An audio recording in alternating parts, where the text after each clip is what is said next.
যিবিলাক মানুহে চাহ গছৰ পাতটো দেখা নাই আৰু তেওঁলোকে চাই লওক,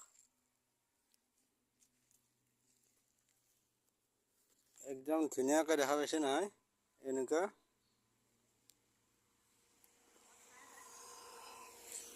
আৰু ইয়াত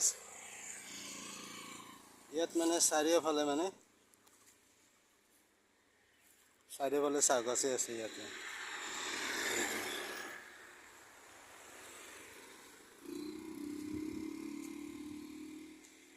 চাওক এইফালে চাৰিওফালে মানে চাহ গছ দেখিছে নহয় ৰাইজসকল, একদম সম্পূৰ্ণ।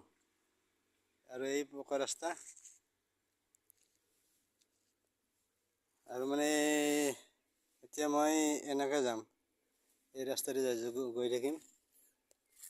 আৰু এতিয়া যিবিলাকে ধৰি লওক এই চাওক এইফালেও আছে।